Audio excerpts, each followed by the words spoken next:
The winter solstice is something that has been celebrated by our ancestors for literally thousands upon thousands of years in so many different parts of the world, in so many different ways. But what's beautiful is that actually there are so many similarities between what we celebrate and why we celebrate it during the winter solstice, which is the shortest day and longest night of the year.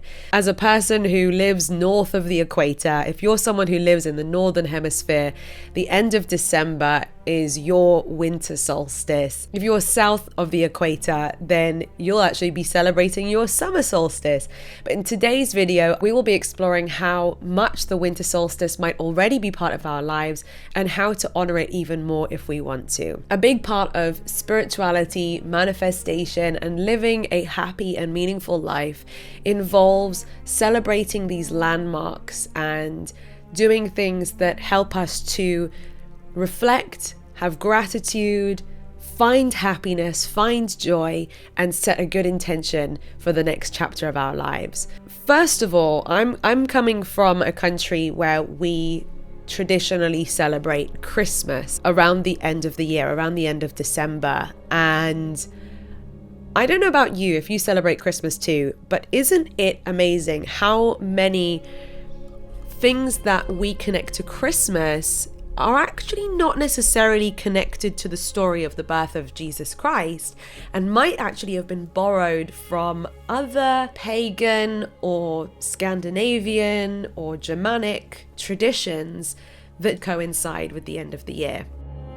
A lot of traditions that we associate with Christmas but that have absolutely nothing to do with the birth of Jesus Christ, such as hanging wreaths on our door, lighting candles, giving gifts, and having a big old party and a feast with our loved ones, actually derive from the biggest pagan celebration of the Roman calendar. So before the Romans adopted Christianity as their main religion, they actually persecuted and crucified Christians, and they were pagans, and they celebrated the god of Saturn during the winter solstice. So today's Christmas is actually scattered and filled with Saturnalia-derived traditions. Other traditions derive from Yule, which was something that was celebrated in northern Germany and Scandinavian countries.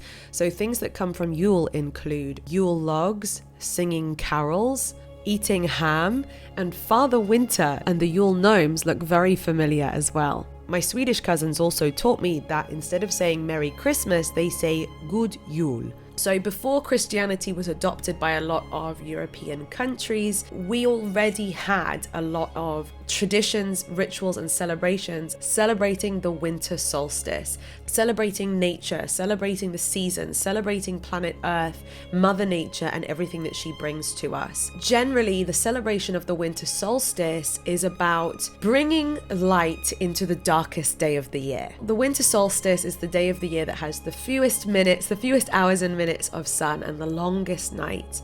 And I think what's really beautiful is to turn that into a celebration.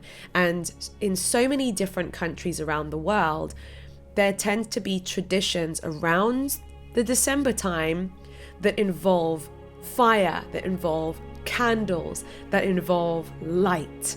Light seems to be a common theme that is brought to the shortest day of the year. Another thing that the winter solstice is all about is eating, dining, having food together, having a special meal, having a meal together with our loved ones. And I think it's amazing to think that thousands upon thousands upon thousands of years ago, our ancestors, our great-great-great-great-great-great-great-grandparents were probably having some form of family gathering and group meal during this same dark, cold time of year. And we see that the common threads are bringing light into this dark time of year and bringing food into the table during this dark time of year.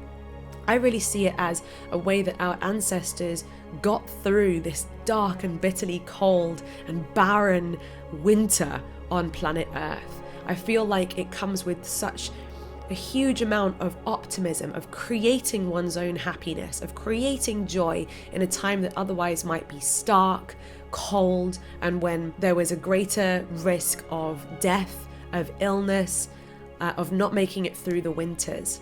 So people came together, people chose not to let the darkness send them into a place of darkness, and they decided, hey, let's have a big party, let's have a big celebration, let's light a fire, let's light candles, let's stay warm together, let's eat together, let's feed ourselves with the harvest that we have harvested over the last few months, and let's really celebrate the fact that from now onwards, every day is going to get longer. Every day between the winter solstice and the summer solstice, the days just keep getting longer. I know that my audience is so international and I don't know everybody's culture, traditions. I would love to hear in the comments below if you want to share anything about how your culture celebrates this winter time of year. What traditions do people from your part of the world celebrate in a way to make this dark, cold time of year a little brighter, a little warmer, and a little happier? It's so fascinating that ancestors from all over the world, from all different backgrounds, all different religions, often celebrated this same time of year. So however you are celebrating this time of year, whether it's in a spiritual way, in a religious way, or in a different way, let this video really be a lesson that we are being taught from our ancestors. Find joy, find positives, and create light in the darkest of dark times, in the darkest of dark situations. Come together, choose love, choose to celebrate, choose to have fun, choose to find joy, and choose to create your own light to make the darkness a little easier to live with, and celebrate what's to come.